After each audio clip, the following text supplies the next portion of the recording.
Boa noite a todos. Vamos dar início à essa aula, a sexta aula no nosso curso, que é sobre a devoção à Virgem Maria e, é claro, agora tocando esses tópicos da Mariologia para fundamentar cada vez melhor a nossa devoção. Então, vamos lá começar a nossa aula com uma breve oração, invocando a Santíssima Trindade e louvando a Virgem Maria. Em nome do Pai, do Filho e do Espírito Santo. Amém. Ave Maria, cheia de graça, o Senhor é convosco, bendito sois vós entre as mulheres, bendito o fruto do vosso ventre, Jesus. Santa Maria, Mãe de Deus, rogai por nós, pecadores, agora e na hora de nossa morte. Amém. Glória ao Pai, ao Filho e ao Espírito Santo, como era no princípio, agora e sempre. Amém. Em nome do Pai, do Filho e do Espírito Santo. Amém. Vamos dar continuidade à nossa reflexão.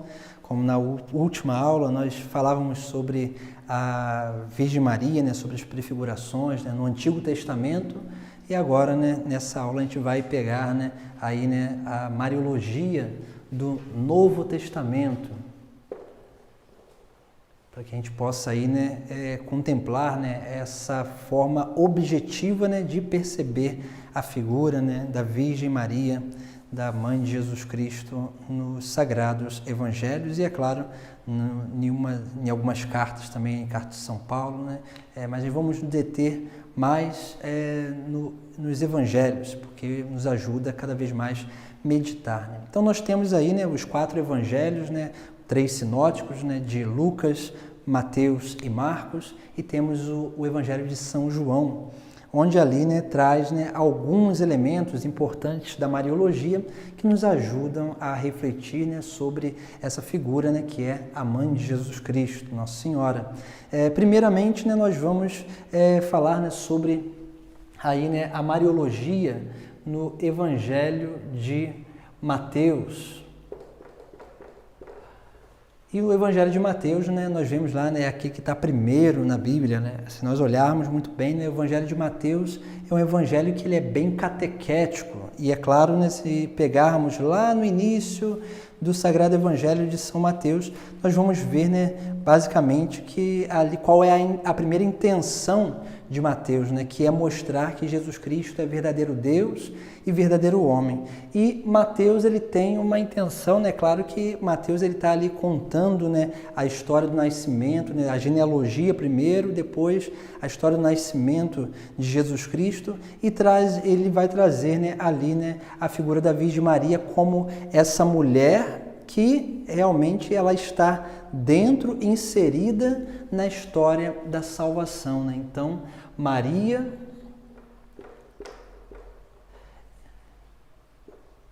na história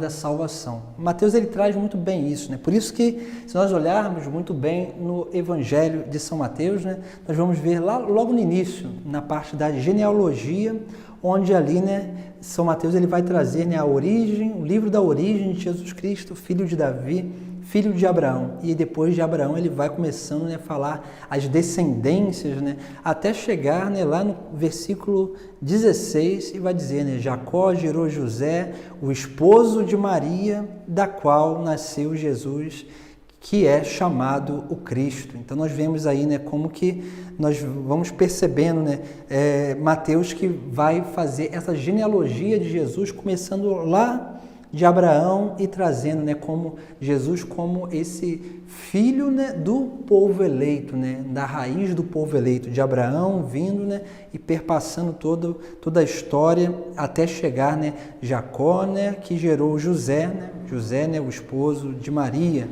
da qual nasceu Jesus, que é chamado o Cristo. Então nós vemos aí Maria que está dentro da história da salvação. Depois, se nós olharmos um pouquinho mais além, Mateus ele vai trazer também algumas realidades muito importantes, porque quando vai falar do nascimento de Jesus Cristo, ele vai trazendo ali a origem. Ora, a origem de Jesus Cristo foi assim: Maria, sua mãe, olha só, aí a primeira coisa que São Mateus vai trazer, Maria como mãe. de Jesus, né? Então, essa é a primeira coisa que São Mateus traz, Maria como mãe. Depois, né, prometida em casamento a José, e antes de passarem a conviver, ela encontrou-se grávida pela ação do Espírito Santo. Então, uma outra coisa aí que nós vemos, né, importante é a intervenção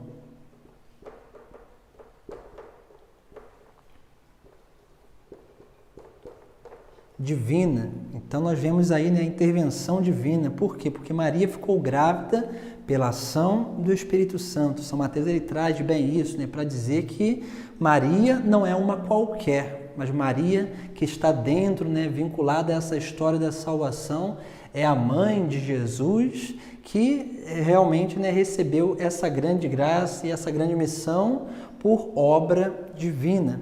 E é claro que São Mateus ele vai trazer, né, ali também, né, Maria como essa que dá cumprimento, né, às profecias, né, aquela que se realiza a profecia nela, né, a ideia das profecias. Onde ali, né, nós vamos contemplar, né, ali, né, as duas profecias essenciais que nós vimos até na última aula. A primeira, né, que é a de Isaías, do capítulo 7, versículo 14, onde São Mateus ele vai dizer assim, né, depois, né, ela dará à luz a um filho e tu lhe porás o nome de Jesus, pois ele vai salvar o seu povo dos seus pecados. E depois São Mateus ele vai ali, né, dizendo, né, tudo isso aconteceu para se cumprir o que o Senhor tinha dito pelo profeta. Eis que uma virgem ficará grávida e dará à luz um filho, ele será chamado pelo nome de Emanuel, que significa Deus conosco. Então nós vemos aí a primeira profecia de Isaías 7, versículo 14, né, que São Mateus ele traz, né, ali, né, para o texto do seu texto, né, para mostrar o quê? Né, que Maria é essa que foi aí anunciada, né, na antiguidade. Depois nós temos também uma outra profecia, né, que tem a ver, né, aí, né, lá naquela passagem no capítulo 2 de São Mateus, que fala dos magos do Oriente, onde os magos vão vir, né, seguindo aquela estrela, e lá, né, nós vemos que eles vão, né, até o palácio de Herodes, e lá, né, eles vêm dizendo, né, viemos adorar o rei, né, o rei dos judeus que acabara de nascer. E aí, né, vai lá, né, como que vão perguntar, né, assim, Herodes vai perguntar àqueles aonde que o menino, né, deveria nascer, né, aqueles sábios ali da sua corte, e eles vão dizer, né, que deveria nascer em Belém, da Judéia, pois assim escreveu o profeta, né, onde lá aquela passagem de Miqueias, ou a passagem de Miqueias, capítulo 5, né. Então, nós vemos aí, né, como que São Mateus ele vem trazendo as profecias da antiguidade para fundamentar, né, a figura de Maria, né, como essa que está vinculada à história da salvação, né? E nós vamos percebendo, né, como que é importante. Nós temos algumas outras passagens mariológicas também no Evangelho de São Mateus, né? Mas só para que a gente possa ter essa ideia, né, de que em Mateus Maria é uma figura, né, essencial e importante na obra, na história da salvação, né? Porque dela vem o Messias, dela vem, né, o Filho de Deus, né? Então, aí, né, essa é a primeira, né, realidade, né, que nós vemos no Sagrado Evangelho. Depois nós temos o Evangelho de São Marcos. O Evangelho de São Marcos é interessante também, né, porque tem só algumas poucas passagens, né, mariológicas, são 3 passagens mariológicas ali, né, que Maria ela passa bem ali, né, como que discreta, né, pelo Evangelho de São Marcos. E nós vemos ali, né, como que São Marcos ele traz, nessas poucas passagens, São Marcos traz ali Maria como mãe, né, mãe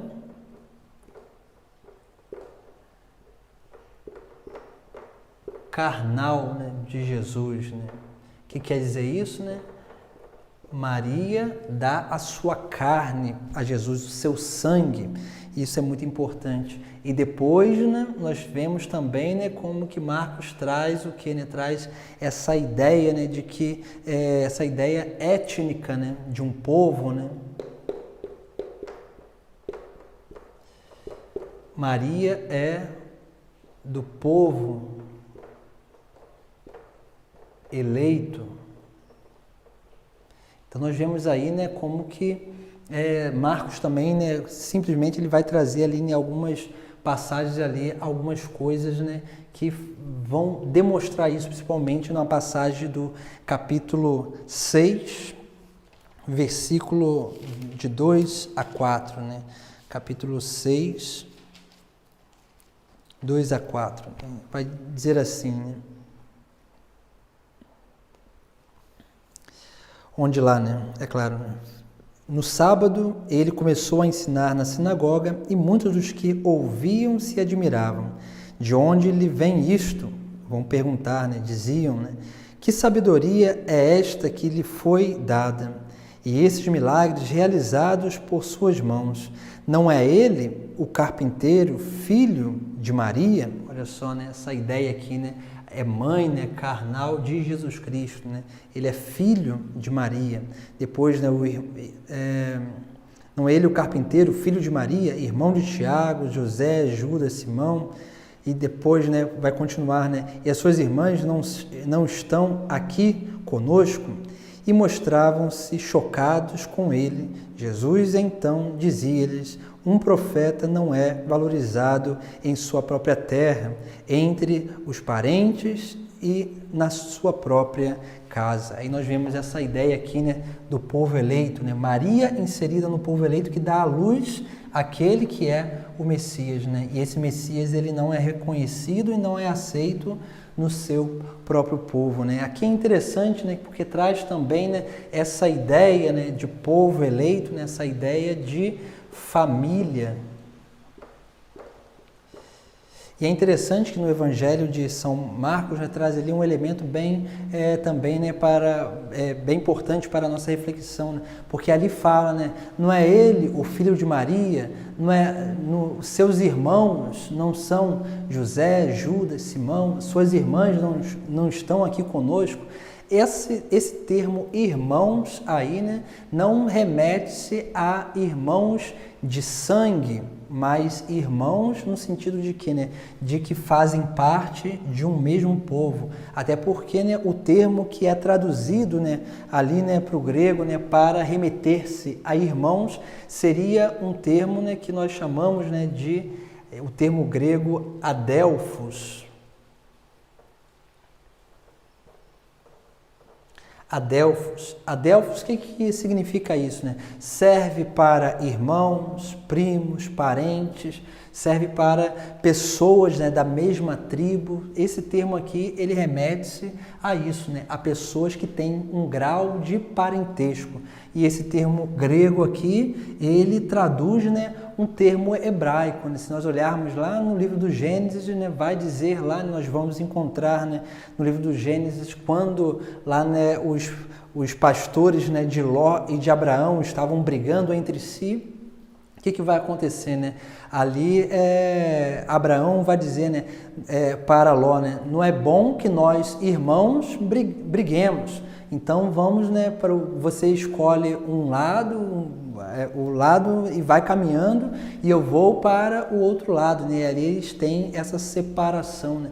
Isso acontece porque, né? E nós vemos ali, né? Abraão chama Ló de irmão, mas na verdade, se nós olharmos na Sagrada Escritura, Ló era sobrinho de Abraão, né? Mas para dizer o quê, né? Para dizer que esse termo irmãos, ele não só significa irmãos de carne, mas significa, né, esse grau de parentesco. Então isso é muito importante para que a gente possa entender também esse termo, né, irmãos de Jesus, né, lá nos Sagrados Evangelhos. Até porque, né, se Jesus Cristo tivesse outros irmãos de Maria, né? É claro, se nós olharmos aquela passagem lá, né, onde no Evangelho de São João, no capítulo 19, onde lá, né, está aos pés da cruz, lá, né, está Maria, a sua irmã, Maria de Cleofas, né, Maria Madalena, estava o discípulo amado, Jesus Cristo, pela tradição judaica, né, ele não daria, né, a sua mãe ao discípulo, né, a São João, né, mas daria o que, né, a algum outro filho dela, né, para que esses outros filhos pudessem cuidar, né, da sua mãe. Né? Então nós vemos aí, né, como que Maria não teve outros filhos, né? Por isso que Jesus Cristo dá a sua mãe, confia a sua mãe a João, né, que seria, né, aparentemente, né, assim, né, que não teria esse grau de parentesco, né, seria ali, né, um estranho, né, mas é claro, né, para que a gente possa entender, né, que ali, né, Jesus Cristo, ele entrega, né, a sua mãe a João, que é o discípulo amado, justamente por isso, né, porque ela não tinha outros filhos. E aí nós vemos, é claro, nós temos outras também, né, outras realidades também, né, que comprovam, né, e também, né, mostram, né, o porquê que Maria não teve outros filhos. Agora também, né, vamos lá, né, para o Evangelho de São Lucas. O Evangelho de São Lucas é o evangelho que podemos dizer, né, que é o evangelho mariológico por excelência. Né? Então, São Lucas, é claro, né, diz a tradição que São Lucas, né, São Lucas, se nós olharmos a Sagrada Escritura, São Lucas teve contato com muitos ali, né? São Lucas não conheceu Jesus Cristo pessoalmente, né? Mas teve contato com os apóstolos, né? São Lucas, por exemplo, teve contato, foi companheiro de viagem, né, de São Paulo, teve contato com Marcos, que também foi companheiro, São Marcos, o evangelista, que também foi companheiro de viagem de São Paulo. E é claro, né, que São Paulo, na carta aos Gálatas, né, ele vai falar assim, né, o evangelho que recebi, São Paulo diz isso, né, provavelmente é o que, né, esse evangelho, né, que Lucas, né, escreveu, que Lucas ali direcionou, né, se nós olharmos o evangelho de Lucas é direcionado principalmente àquelas comunidades que foram evangelizadas por São Paulo. Por quê, né? Para que eles pudessem ter, né, realmente, né, esse conhecimento, né, esse documento, né, que fala, que transmite, né, a vida e os ensinamentos do próprio Cristo. Então, São Lucas ali, né, nós vamos ver também, né, diz a tradição, né, que é aquele que teve contato, né, com São João, teve contato também com a Virgem Maria, né? Por isso que algumas pinturas, né, da antiguidade, alguns ícones, né, remete-se a São Lucas, né? Nós temos aí, né, o Perpétuo Socorro, a Mãe da Ternura, né, que tem, por tradição, né, disse que é aí, né, de tradição de São Lucas, né, que São Lucas era um grande, né, São Lucas tinha muitos dons, né, diz a tradição que ele era médico, diz também a tradição que era pintor, né, por isso que pinta, né, escreve esses ícones, diz também a tradição que era um grande estudioso, né, por isso que nós vamos olhar, né, o Sagrado Evangelho e a leitura dos Atos dos Apóstolos, nós vamos ver como que São Lucas ele tem ali, né, uma forma de investigação, né, ele vai ali, né, como que pesquisando para depois escrever de uma forma ordenada a história de Jesus Cristo. Então nós vemos aí, né, que São Lucas ele traz, né, uma mariologia, né, podemos dizer assim, né, mais fundamentada, né, tendo em vista aquilo que é assim, né, a figura da Virgem Maria. E a mariologia no texto, né, de São Lucas traz ali alguns elementos muito importantes, né, principalmente, né, a questão da liberdade da Virgem Maria, né? Onde que nós vemos isso, né? Essa ideia da liberdade? Se nós olharmos no Evangelho de São Lucas ele vai ali, né, mostrar, né, como que na anunciação do anjo, Maria e o anjo vão dialogando, né? Então, esse diálogo aí manifesta o que, né? A liberdade da Virgem Maria. Maria não estava determinada àquilo, né? Como ela não tinha pecado algum, né? Ela estava totalmente inclinada ao bem supremo. E é claro, né? O bem supremo é o próprio Deus. Então, assim, né? Maria, realmente, diante de tudo aquilo que estava acontecendo ali, ela, assim, né? Realizaria, né? A vontade de Deus, porque ela estava inclinada totalmente a isso, né? Mas tinha pleno uso da sua liberdade, né? É por isso que a obra de salvação realmente, né, é uma obra, né, de plenitude, não só, né, da plenitude da obra divina, do poder de Deus, mas que manifesta essa plenitude do poder de Deus, a onipotência de Deus, mas também, né, manifesta aquilo que é a colaboração do homem para com a obra de salvação, né? A primeira colaboradora foi ela, né, a Virgem Maria, né?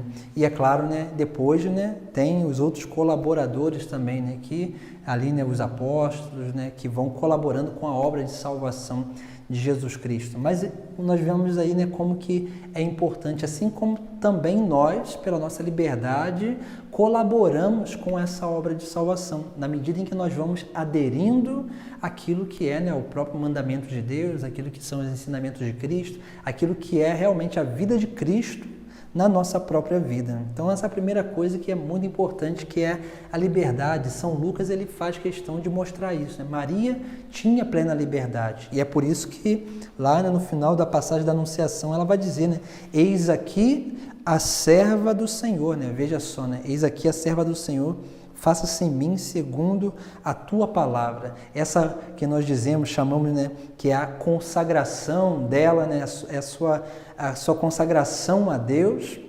Nós vemos aí que é um ato totalmente de liberdade, né, onde a Virgem Maria ali, né, ela se oferece a Deus como serva, como escrava, para que ele faça, né, nela o que ele quiser, né, segundo a sua palavra, né. Depois nós vemos também no Evangelho de São Lucas, uma coisa que também Mateus trouxe, né, que é essa ideia da intervenção.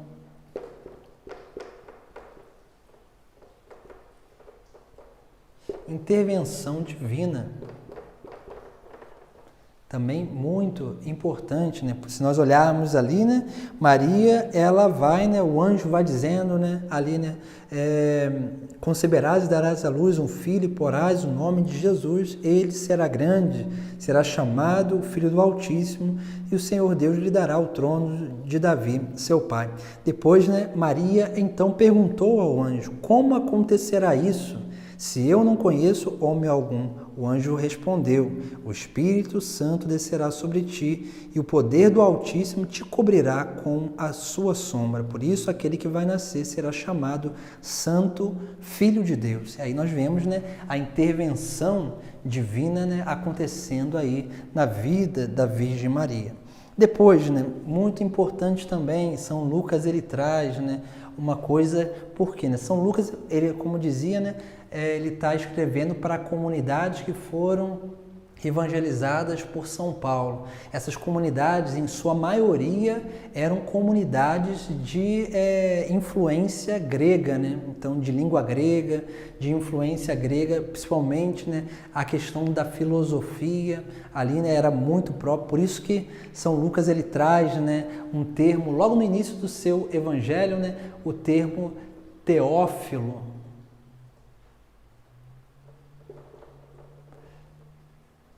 Teófilo, né, que quer dizer o quê, né? Antes lá, né, para essas comunidades, né, o ápice, né, da vida, né, do status seria o quê, né? Seria o filósofo. O filósofo, né, a palavra filósofo quer dizer amigo, né, da sabedoria. E aqui nós vemos, né, algo muito importante, né? Porque o filósofo agora não é aquele que é o mais importante, mas sim o Teófilo. Teófilo quer dizer o quê, né? Filo, amigo, né? Theo, Deus, né? É o amigo de Deus. E aí nós vemos, né, como que São Lucas ele vem ali trazendo, né, alguns elementos, né, importantes. E como essas comunidades de língua grega, de tradição grega, tinha também aquelas influências, né, do panteísmo, né, ali, né, ou do politeísmo, né, grego ali, né, onde eles criam, né, em vários deuses, em várias divindades. Então, São Lucas, para também, né, não permitir, né, com que eles endeusassem a Virgem Maria ou comparasse a Virgem Maria com alguma daquelas deusas lá, né, da antiguidade, né, que eles criam, né, ele vai fazer também uma coisa muito importante. Ele vai situar, né, a Virgem Maria, né, em duas circunstâncias importantes, né, num tempo e lugar. E aí nessa passagem da Anunciação mesmo, nós vemos, né? Quando estava no 6º mês, o anjo Gabriel foi enviado por Deus a uma cidade da Galileia, chamada Nazaré, a uma virgem prometida em casamento a um homem chamado José. Veja só como que Lucas ele vai, né, situando, né, aonde está a Virgem Maria, num lugar, né? E se nós olharmos mais à frente, nós vamos ver ali, né, onde São Lucas também, né, por exemplo, no capítulo 2, né, ele vai falar assim, né, naqueles dias saiu um decreto do imperador Augusto mandando fazer o recenseamento de toda a terra. Aí nós vemos aí, né, como que São Lucas ele vai trazendo, né, alguns elementos aqui, o decreto do imperador Augusto, né, mostrando que, né, que ela está situada num tempo, né? Então nós vemos aqui como que São Lucas ele está, né, realmente, né, mostrando, né, que Maria era uma mulher, né, de verdade, né, não era uma deusa, né, como o povo lá da antiguidade cria, né, sobre essas intervenções divinas, né? Mas ali ele tem esse grande cuidado, né, de separar uma coisa da outra para não gerar confusão, né, principalmente na prática de fé daqueles ali, né, para quem ele estava escrevendo, né? Outra coisa também, né, que São Lucas vai trazer, que é muito importante, é a questão da plenitude.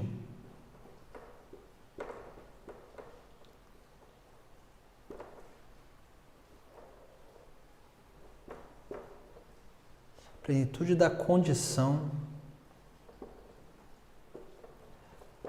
humana de Maria, né? Por isso se lembra lá que na última aula que a gente falava que a importância antropológica, né, é justamente isso, né? Vem aqui, né, principalmente do texto de São Lucas. Por quê? Porque São Lucas ele também está mostrando que, né, que Maria, né, tem uma condição humana plena, né, em plenitude. Isso se manifesta aonde, né? Se manifesta principalmente naquela passagem lá da Anunciação também, onde o anjo vai dizer assim, né, lá no capítulo 1, versículo 28, vai dizer assim, né, o anjo entrou aonde ela estava e disse, alegra-te, cheia de graça, o Senhor está contigo. E aí nós vemos aqui, né, uma reflexão muito importante, né, na Sagrada Escritura, principalmente aí no Evangelho de São Lucas, esse cheia de graça, né, é uma palavrinha que não é repetida em nenhum outro lugar na Sagrada Escritura, né? É um termo, né, grego, né, que diz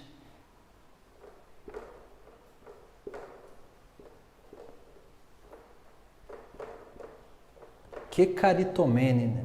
Isso significa o quê? Cheia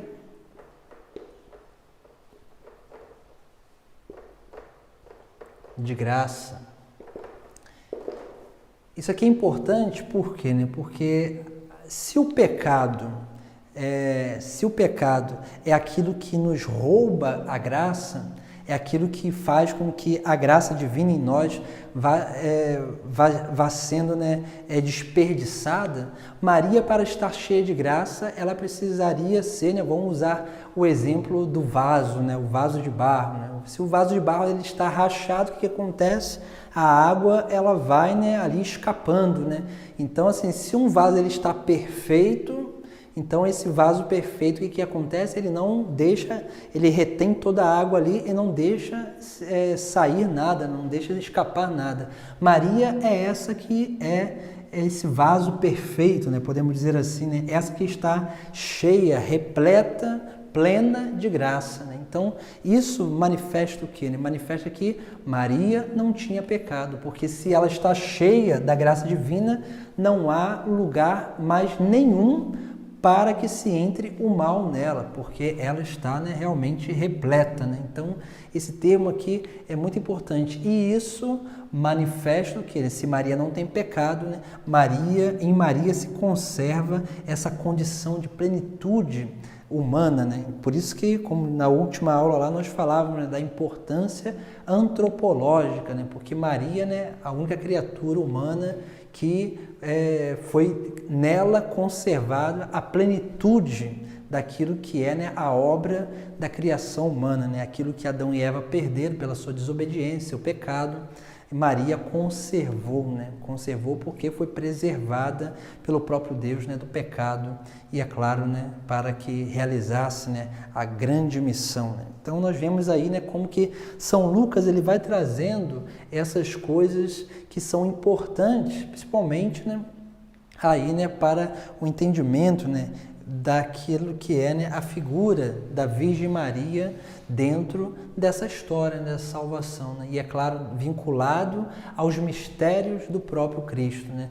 Umas coisas que nós vamos ver, né, nas passagens de São Lucas, e aí nós vamos percebendo, né, como que São Lucas também tem uma preocupação, né, é claro, uma preocupação aqui bem inicial, né, para mostrar aquela preocupação, né, que São Mateus tinha de mostrar, né, a relação, né, com as profecias antigas.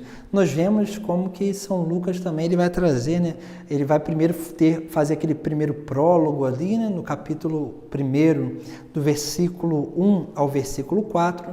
Depois ele vai começar a falar, né, ali do anúncio, né, de São João Batista, né, que é o precursor, né, aquele que Isaías, né, anunciou, né, lá na antiguidade, né, a voz que clama no deserto, né, porque seria aquele que viria, né, preparar o caminho do Senhor, né. Depois disso, nós vamos vendo, né, como que São Lucas ele vai relatando a vida, né, esse anúncio de São João Batista e depois vinculando, né, São João Batista ali, né, também a vida de Jesus Cristo através de quem? Através dessas duas mulheres, que é Isabel e a Virgem Maria, né, que eram primas, e aí nós vamos vendo aí esse parentesco onde essa união aí, né, vai como que manifestando aquilo que é a própria obra de salvação, né? E aí nós vemos, né, primeiro, né, na anunciação todos esses elementos que nós vimos aqui, né, onde ali manifesta-se essa plenitude de graça de Maria, que o Senhor estava com ela. Um outro elemento também muito importante aqui no Evangelho de São Lucas é aquele elemento onde o anjo vai dizer, né, o Espírito Santo descerá sobre ti e o poder do Altíssimo te cobrirá com a sua sombra. Isso aqui é uma imagem, e é claro, né, São Lucas ele traz aqui uma imagem daquilo que acontecia lá na antiguidade, quando lá o povo, né, Moisés entrava na tenda da reunião e aquela nuvem, né, descia, né, sobre a tenda da reunião, né, a sombra do Altíssimo descia. São Lucas ele traz aqui, ele faz essa relação, né, com o acontecimento antigo, né, e vai trazendo isso no texto sagrado, né, para que a gente possa realmente entender e aprofundar, né, diante de tudo isso, né, que acontece. São elementos, né, que verdadeiramente aconteceram, que São Lucas ele relata, né, e é claro, provavelmente ele escutou tudo isso aqui da Virgem Maria, né, porque diz a tradição que ele teve esse contato com Nossa Senhora. Depois nós temos, né, a passagem da visitação, que também é muito interessante, onde ali, né, Maria que tinha, né, recebido aquele anúncio, é claro, já a sombra do Altíssimo tinha vindo sobre ela, e ela vai, né, depois, né, o anjo mesmo, né, vai dizer ali, né, sobre a prima dela que já estava no 6º mês de gravidez, né, e ela saindo, quando o anjo vai embora, ela sai dali e vai, né, ao encontro da sua prima, né, vai dizer lá, né, o Sagrado Evangelho no capítulo 1, versículo 39, naqueles dias Maria partiu apressadamente para a região montanhosa, dirigindo-se a uma cidade de Judá. Ela entrou na casa de Zacarias e saudou Isabel. Quando Isabel ouviu a saudação de Maria, que provavelmente essa saudação, a saudação dos judeus é Shalom, né, a paz, a criança pulou de alegria em seu ventre. E Isabel ficou repleta do Espírito Santo. E olha só, né, como que aí nós vemos essa manifestação também do Espírito Santo. Maria que já estava cheia da graça, cheia do Espírito Santo, ali, né, a saudação de Maria é sim um transbordar dessa graça. Com voz forte ela exclamou: bendita és tu entre as mulheres e bendito o fruto do teu ventre. Nós vemos aqui uma coisa bem interessante, né?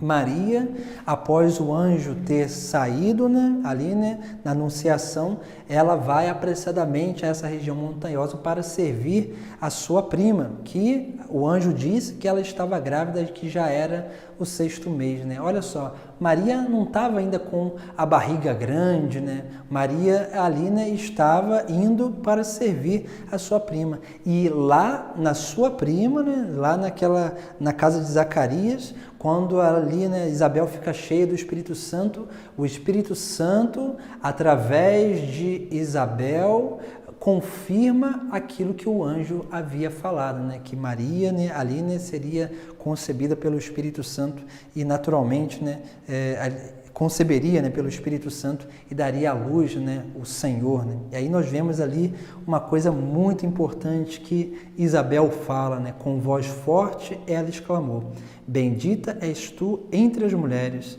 e bendito o fruto do teu ventre. E ela vai continuar, né? Como mereço que a mãe do meu Senhor venha me visitar, né?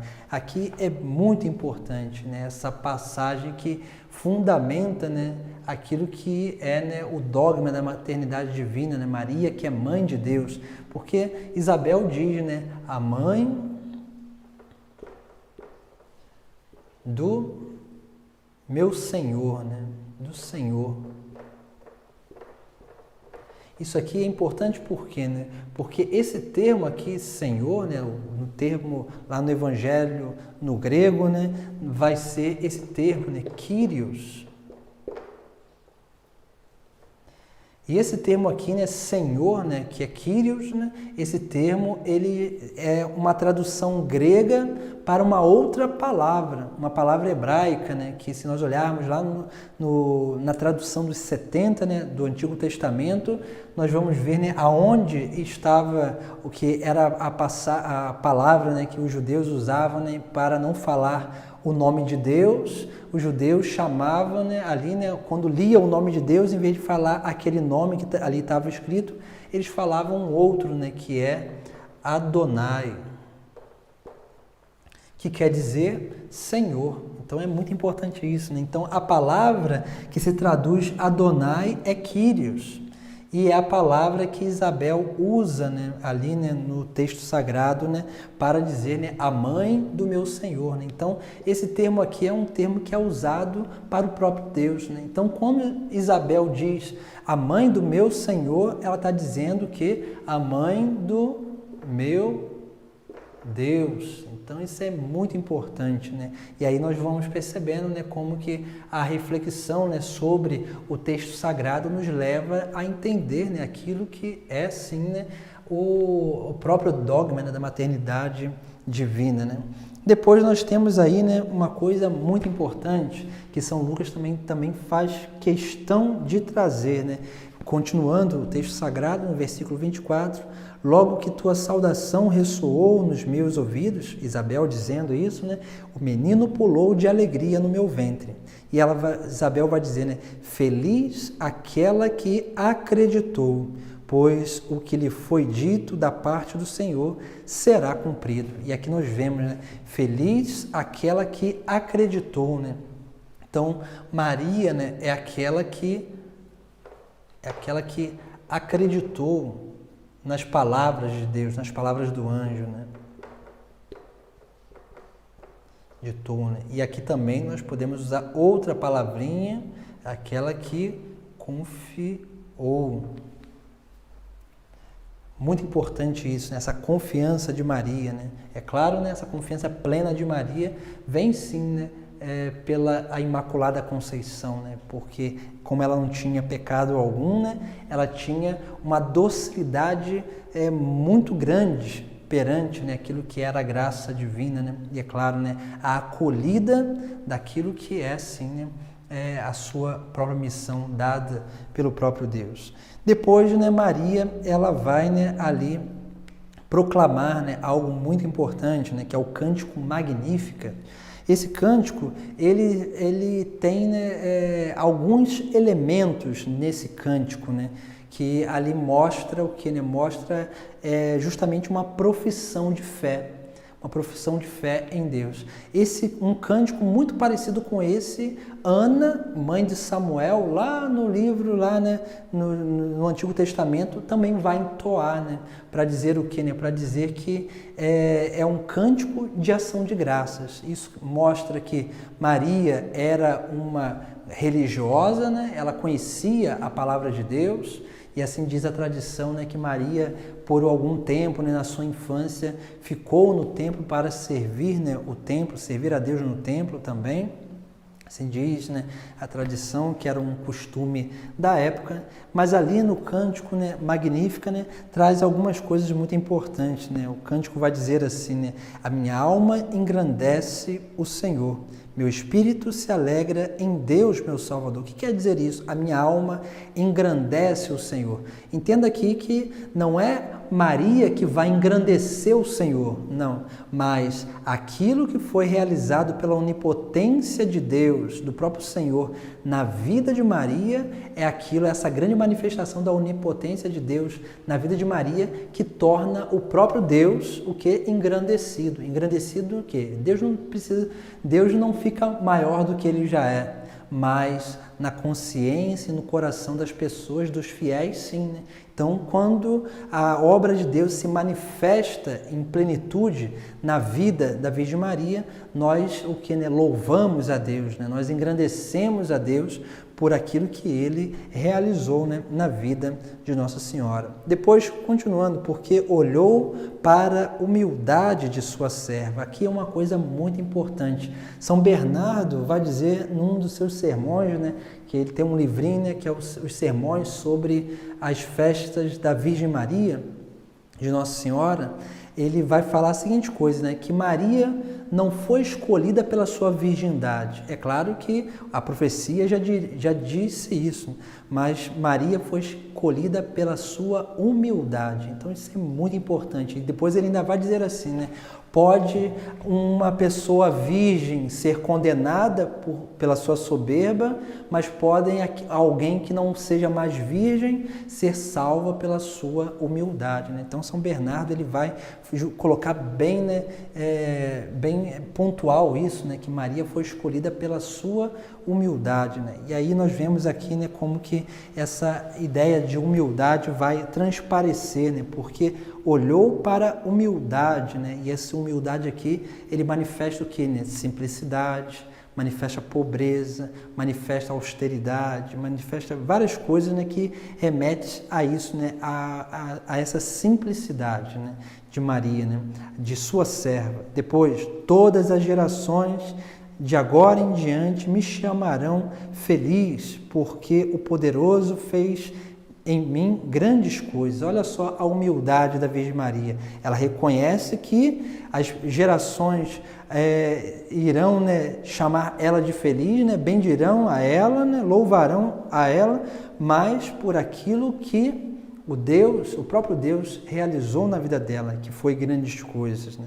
Depois, né, olha só, né, que um louvor, né, e o seu nome é santo, e a sua misericórdia se estende de geração em geração sobre aqueles que o temem. Olha só, né, que o temor de Deus também como um ponto muito importante, né, aqui, né, desse retrato, né, da alma de Maria. Depois, ele mostrou a força de seu braço, dispersou os que têm planos orgulhosos no coração, olha só, né? Dispersou os orgulhosos, derrubou os poderosos de seus tronos e exaltou os humildes, encheu de bem os famintos e mandou embora os ricos de mãos vazias. E aí nós temos, né, esse belo cântico da Virgem Maria que manifesta justamente isso, né?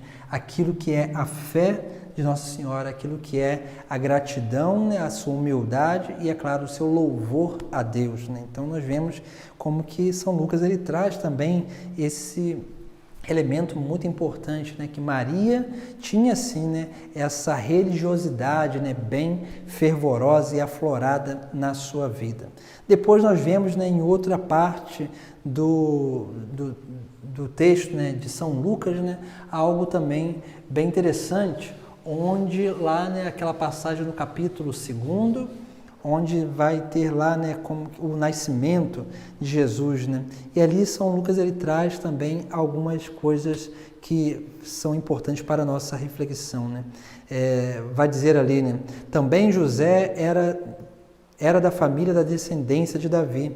Subiu da cidade de Nazaré, na Galiléia, a cidade de Davi, chamada Belém, na Judéia, para registrar-se com Maria, sua esposa, que estava grávida. Quando estava ali, chegou o tempo do parto. Ela deu à luz ao seu filho primogênito, envolveu-o em faixas e deitou numa manjedoura, porque não havia lugar para eles na hospedaria. E aqui nós vemos, né, essa ideia aqui, né, que Lucas ele está relatando, né, sobre aonde que Jesus Cristo nasceu, né, e vai trazer, né, a manjedoura, né.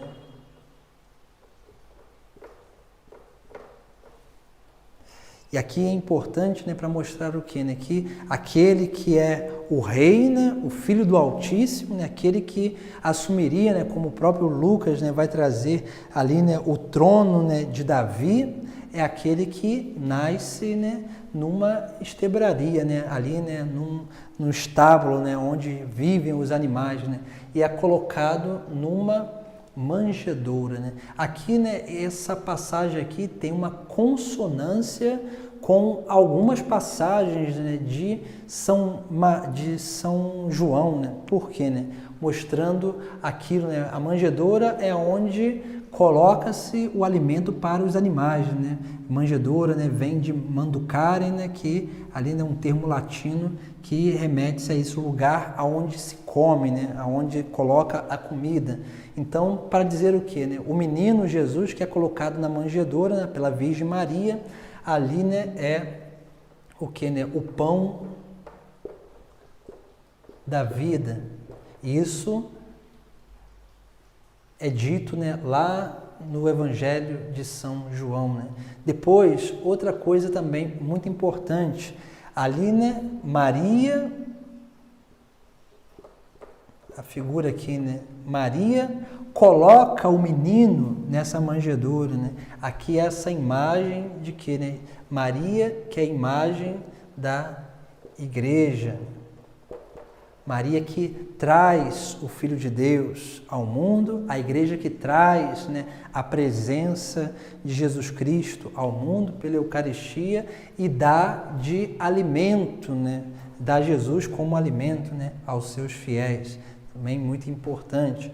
Outra coisa que tem relação com o Evangelho de São João, né, é aquilo que nós vamos ver logo após aqui, né? Havia naquela região, no versículo 8, capítulo 2, versículo 8, havia naquela região pastores que passavam a noite nos campos, tomando conta do rebanho. Um anjo lhe apareceu e a glória do Senhor os envolveu de luz. Os pastores ficaram com muito medo.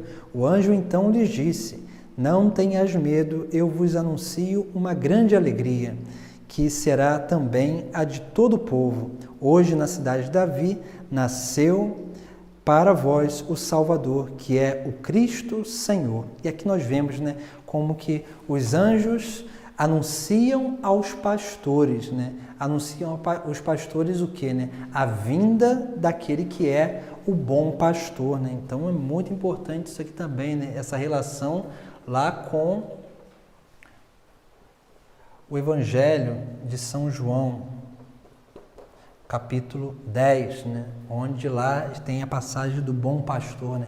E aí nós vamos ver, né, toda essa sintonia aí, né, entre os textos sagrados, né, que manifestam, sim, né, aquilo que é, né, a figura da Virgem Maria que está, né, imersa em todos esses mistérios aí, né, da vida de Cristo. E aí nós vemos, né, várias outras passagens aí que manifestam coisas importantes. Uma outra passagem do texto sagrado de São Lucas está lá no capítulo 2, versículo 41. Lucas 2, versículo 41 seguinte. Vai até lá, né, o versículo, vamos botar aqui, versículo 52. Essa é a passagem, né, que fala da perda, né, do menino Jesus no templo, né, ali, né, onde o menino Jesus fica no templo e ali, né, eles vão, né, em peregrinação voltando para a sua terra e eles dão conta, né, que o menino não está junto com eles. E voltando lá, né, depois, né, que eles voltam ao templo, né, a mãe lhe disse, né, filho, por que agiste assim conosco? Olha, teu pai e eu estávamos angustiados à tua procura. Ele respondeu, por que me procuráveis? Não sabias que eu devo estar naquilo que é de meu pai, que é o templo? Eles, porém, não compreenderam a palavra que ele lhes falou. Jesus desceu, então, com seus pais para Nazaré, e era obedientes a eles. Isso aqui é importante, né? E depois vai continuar o texto. Sua mãe guardava todas essas coisas no seu coração, né? Aqui nós vemos, né, como que a figura, né, da Virgem Maria, também de São José, né? Maria e São José, né, como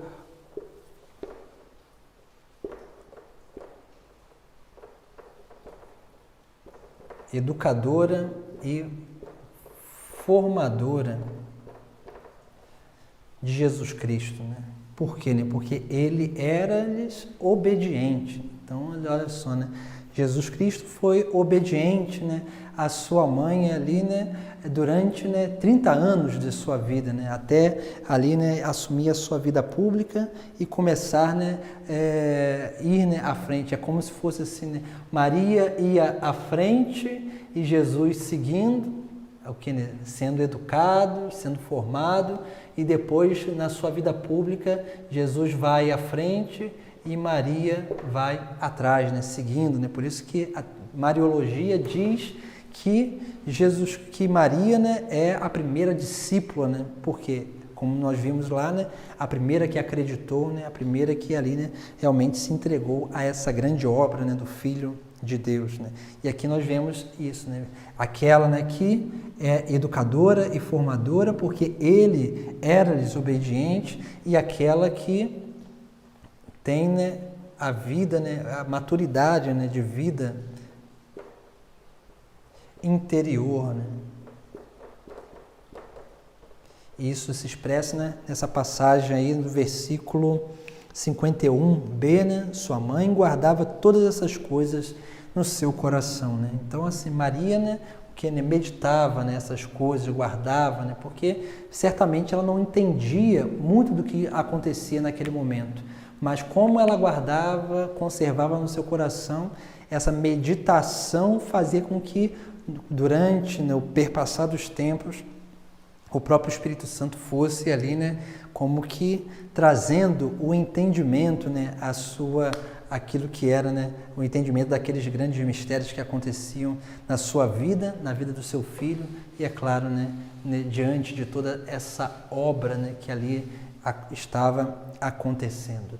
Outra coisa também importante, né, nós vamos ver no Evangelho de São João. São João, ele tem uma mariologia bem peculiar, né? Porque São João, ele vai trazer, né, uma mariologia eclesial. Eclesial. Por que eclesial? Né? Porque ele vai, né, ali, né, trazendo em 3 passagens em especial. Primeiro, né, aliás, 2 passagens que estão no Sagrado Evangelho, onde nós vemos nas bodas de Caná,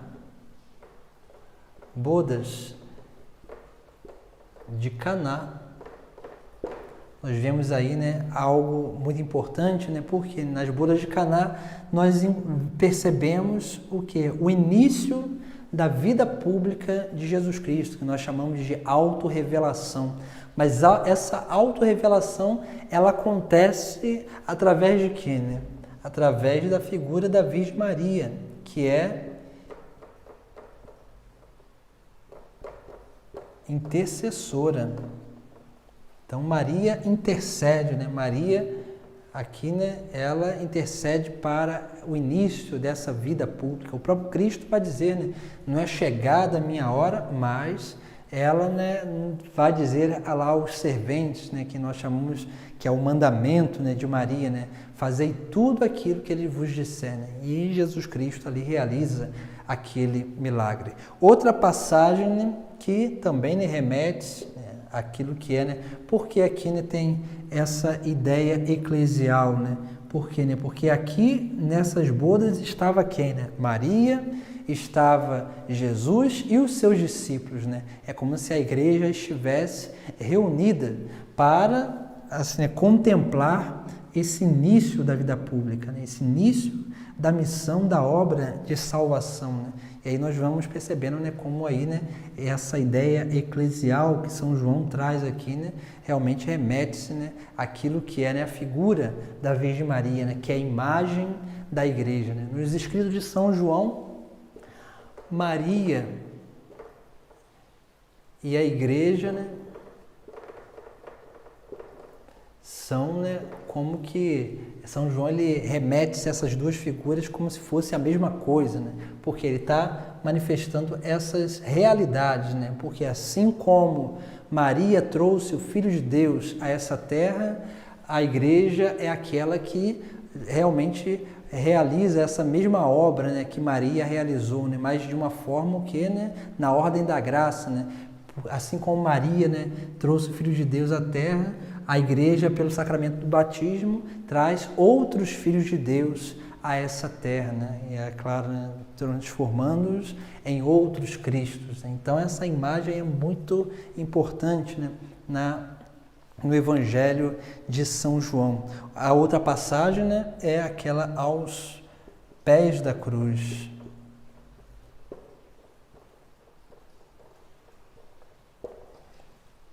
Aqui nós vemos, né, essa passagem eclesial por excelência, né? Nós vamos ver lá, né, lá no capítulo 19, vai dizer assim, né, junto à cruz de Jesus estavam de pé a sua mãe, a irmã de sua mãe, Maria de Cleofas e Maria Madalena. Jesus, ao ver sua mãe e ao lado dela o discípulo que ele amava, disse à mãe, mulher, eis o teu filho. Depois disse ao discípulo, eis a tua mãe.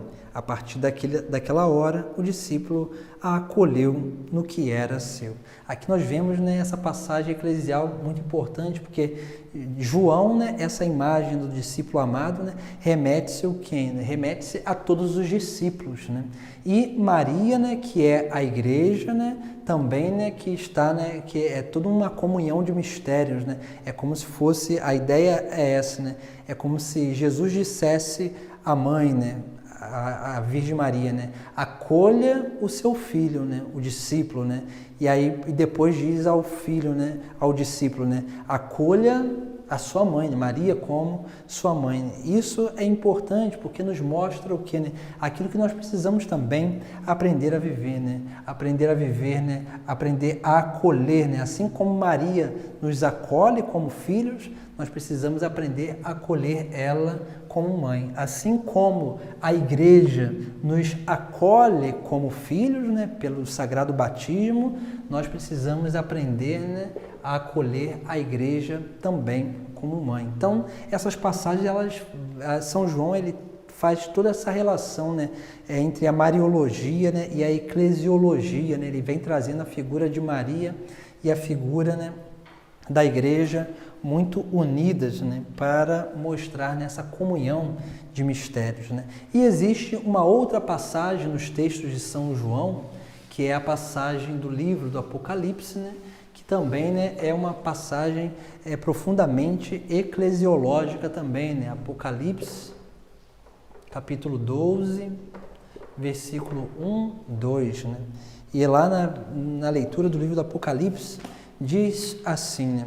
Então apareceu no céu um grande sinal, uma mulher vestida de sol, tendo a lua debaixo dos pés e sobre a cabeça uma coroa de 12 estrelas. Aqui nós temos alguns elementos importantíssimos.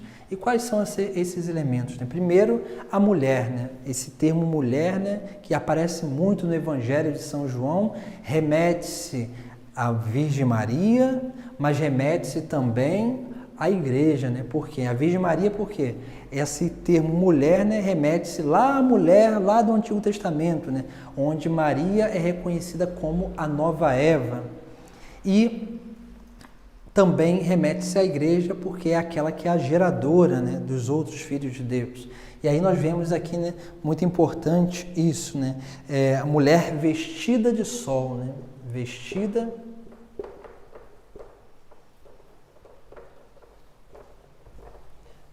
de sol. Aqui nós temos, né, o primeiro elemento, né, o sol, né, remete-se a Cristo, que é o sol da justiça, né? Vestida de sol quer dizer o quê, né? Aquela que está revestida, né? Então aí nós vemos nessa imagem mariológica, porque Maria, como foi concebida sem pecado, foi preservada do pecado original, Maria está revestida da graça de Deus, né? Mas como que acontece esse revestimento? Esse revestimento da graça de Deus, ele acontece a partir do transbordar da graça de Deus. A graça de Deus transborda da vida de Maria e a reveste de tudo isso, né? Do sol, né? Do próprio Cristo, né? Também a igreja é assim, né? A igreja é aquela depositária, né, do depósito da fé, que faz com que esse depósito, através da vida cristã, através da celebração dos sacramentos, através de muitas outras realidades, do anúncio do Evangelho, faz com que essa graça divina transborde, né, para todos aqueles, né, assim como vai dizer o Salmo responsorial, né, que o anúncio chegue aos 4 cantos da terra, né. E aí nós vamos percebendo, né, como que esse revestimento de sol manifesta isso, né, aquilo que é, né, o próprio Cristo, né, essa imagem perfeita do próprio Cristo. Depois nós vemos lá, né, a lua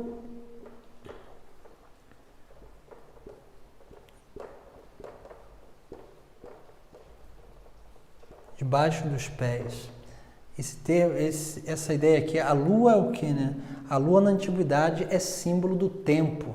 Por quê, né? Porque se contava as semanas, né, pelos ciclos da lua, né?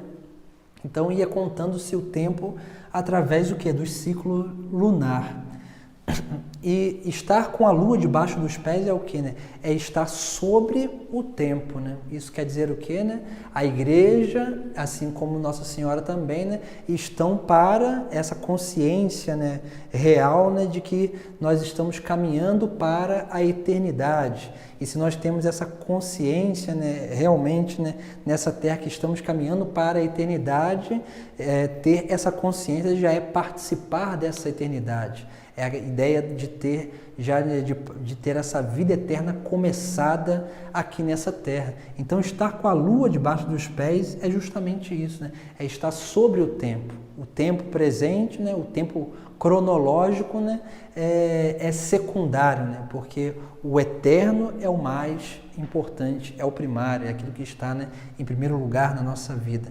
E aí nós vemos isso aqui também, né, assim como também, né, a igreja, né, que aqui milita nessa terra está, né, para o que, né, para a sua plenitude, que é o triunfo, né, no céu. Assim também nós estamos aqui caminhando nessa terra com a lua, né, com o tempo debaixo dos nossos pés, né, porque nós temos como ideal a eternidade. E depois, né, lá, né, coroa,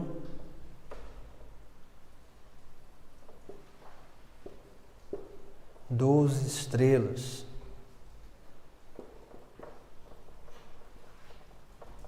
O que significa isso, né? A coroa, ela se coloca na cabeça, né?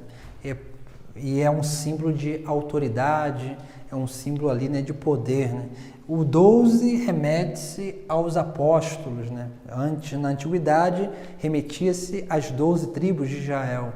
No Novo Testamento, o 12 significa os apóstolos, os 12 apóstolos que Cristo escolhe. As estrelas são, né, tem um simbolismo de direção, né? Porque na antiguidade, né, se direcionavam, né, pelas estrelas, né, pelo movimento ali, né, das constelações. Então, o que isso aqui significa, né? Coroar, né, colocar na cabeça, né, as 12 estrelas, a coroa de 12 estrelas significa o quê, né? Estar coroados com, né, assim, tendo como direção, tendo como aí, né, como podemos dizer assim, né, como fiel da balança, podemos dizer assim, né, o ensinamento e a doutrina dos apóstolos, que é a doutrina de Cristo, o ensinamento de Cristo transmitido aos apóstolos. Assim vive a igreja, né, revestida da graça divina, tendo sempre como ideal o reino dos céus, né, a eternidade, e caminhando nessa terra a partir dos ensinamentos da doutrina dos apóstolos, né, que realmente nos dá um norte para a nossa vida. E aí nós vamos percebendo como que também na vida da Virgem Maria é também assim, né, revestida de sol porque é imaculada, não tem pecado algum, né? Está com a lua debaixo dos pés porque o mais importante para ela não é o que está nessa terra, mas sim aquilo que é realmente, né, a obra eterna, que é o próprio Deus, né? Depois, né, a coroa de 12 estrelas manifesta o que, né, a sua realeza, a sua autoridade, que vem através daquilo que é, né, o fazer a vontade de Deus, ali, né, realizar a vontade de Deus, que na verdade é isso que Jesus Cristo transmitiu aos seus apóstolos. Então, por isso que nós dizemos que Maria é a primeira discípula, né, é aquela, né, que primeiro acreditou, que primeiro anunciou, é aquela que realmente, né, trouxe Jesus Cristo ao nosso encontro, para que assim, né, a gente pudesse, né, encontrar, né, ou ser, né, abençoados e agraciados com a divina salvação. E aí nós vemos como que na Sagrada Escritura, né, há alguns elementos importantes para a nossa reflexão sobre a Mariologia, né, e como às vezes implicitamente, né, nesses textos tem aí esses tópicos, né, mariológicos que nos dão, né, embasamento sobre aquilo que são, né, os dogmas da nossa fé, né, principalmente os 4 dogmas marianos, que depois, né, nas próximas aulas nós vamos, né, refletir sobre eles, né, e aprofundar um pouquinho mais sobre o que significa, né, cada um desses dogmas, esses privilégios da Virgem Maria, né, privilégios singulares que o próprio Deus, né, concede a ela, né, e é claro, de uma forma muito particular, mas que nos ajuda, né, a compreender a grandiosidade, né, principalmente assim, o poder de Deus que se manifesta na vida da humanidade. Primeiro, né, aí, né, na vida da Virgem Maria e depois na vida dos seus filhos, na vida da igreja. E aí nós vamos percebendo como que todas essas passagens vão também, né, nos chamando a atenção, né? Alguns tópicos importantes, né, que nós vemos nos sagrados, no texto sagrado, no Novo Testamento, né, é aquilo, como dizia lá, né, só para recapitular, né, Maria, que é a mãe do Senhor, né, a mãe de Deus. Depois, né, essa participação dos mistérios. Maria participa dos grandes mistérios de Cristo, né? Se nós olharmos Desde lá das prefigurações, né, como nós vimos na última aula, nós vemos também, né, ali, né, no próprio texto sagrado, nós vamos percebendo, né, o nascimento, nós vemos também, né, depois, né, ali, né, como que Maria vai participando de alguns mistérios da vida de Cristo, a autorrevelação nas bodas de Caná. Nós vemos ali quando Maria vai apresentar o menino ao templo, onde lá, né, Simeão vai dizer, né, que uma espada transpassaria a alma de Maria, e isso é o que já é uma profecia, uma prefiguração daquilo que aconteceria com Jesus Cristo, né, de Maria, que estaria aos pés da cruz, sofrendo, né, participando da paixão de Cristo, não na sua carne, né, mas na sua alma. E nós vemos aí essa comunhão de mistérios, né? Depois nós vemos também uma coisa muito importante, Maria, que é mãe dos discípulos, como nós vemos lá, né, no capítulo 19 de São João, e é mãe também da igreja. Maria, né, que é educadora e formadora de Jesus Cristo, porque ele permanecia obediente, né, ali, né, a Maria e a São José também. Depois, né, a participação ativa de Maria na obra de salvação, principalmente por aquilo que a gente falava sobre a liberdade de Maria, e depois também no Evangelho de São Mateus, que ele traz ali essa importância da Virgem Maria, da figura da Virgem Maria, dentro da obra, da história da salvação. Depois, né, Maria, né, que é a cheia de graça, né, aquele termo que caritomene, né, que manifesta justamente isso, né, essa plenitude de graça que Maria tinha. Depois, né, a serva do Senhor, né, essa que se consagra inteiramente a Deus, né, para que o próprio Deus realize nela aquilo que é a obra divina, né? E depois nós vemos aí, né, também esse tópico que vimos aqui, né, nas bodas de Caná, Maria, que é intercessora e interventora, podemos dizer assim também, né? Por quê, né? Porque Maria, né, ela interviu, né, nesse início da obra, né, que é, né, a obra de salvação que começaria ali na vida, a vida pública de Jesus Cristo. Maria antecipa o início da vida pública de Jesus Cristo, né? E aí nós podemos dizer também, né, que ela é intercessora para com aquele casamento e interventora na vida, né, do seu próprio filho, que faz com que ele inicie essa vida pública um pouco antecipada, né? E aí nós vemos como que realmente, né, essa figura, né, da Virgem Maria está, né, realmente muito unida à figura de Cristo. E é claro, né, ela tem uma participação, né, ali, né, como que podemos dizer assim, uma participação muito íntima, né, nessas obras de salvação de Deus. Por isso que a teologia também vai dizer, né, chamar Maria de corredentora, né? Por quê, né? Porque a obra que foi realizada nela não foi uma obra ali, né, de total submissão, mas foi uma obra de liberdade da parte dela, onde ela se consagra totalmente, se doa totalmente a Deus para que Ele realize a sua obra na sua vida. E aí nós vamos vendo, né, como que realmente Deus realiza a sua obra na vida de Nossa Senhora, e é claro, né, para que a gente possa também crescer mais ainda na devoção à Virgem Maria, quando nós vamos sabendo disso, quando nós vamos aprofundando nessas pequenas coisas, né, desses dados da nossa fé, principalmente na Sagrada Escritura, nós vamos, né, cada vez mais fortalecendo a nossa caminhada e, é claro, a nossa confiança na Mãe de Deus. Então, essa é a nossa sexta aula, né, onde nós refletimos sobre essa figura da Virgem Maria no Novo Testamento, né, nos Sagrados Evangelhos, em alguns outros textos, no texto do Apocalipse, e na próxima aula nós começaremos a ver, né, os dogmas marianos, né, aí, né, para que a gente possa aprofundar e entender melhor, né, o que nos faz, né, entender, né, cada um desses dogmas que a Igreja, né, aí declara como verdade de fé, que é claro, né, verdade de fé que nos ajuda a viver a nossa fé também, né, porque todos os dogmas eles têm a ver também com o próprio Filho de Deus, com o próprio Cristo. Então, vamos aí, né, terminando a nossa aula, fazendo a nossa oração e daremos a bênção final. Em nome do Pai, do Filho e do Espírito Santo. Amém. Ave Maria, cheia de graça, o Senhor é convosco, bendita sois vós entre as mulheres, Bendito é o fruto do vosso ventre, Jesus. Santa Maria, Mãe de Deus, rogai por nós, pecadores, agora e na hora de nossa morte. Amém. O Senhor esteja convosco, Ele está no meio de nós. Pela intercessão da Virgem Maria, dos santos anjos, abençoe-vos Deus Todo-Poderoso, Pai, Filho e o Espírito Santo. Amém. Ide em paz e que o Senhor vos acompanhe. Graças a Deus.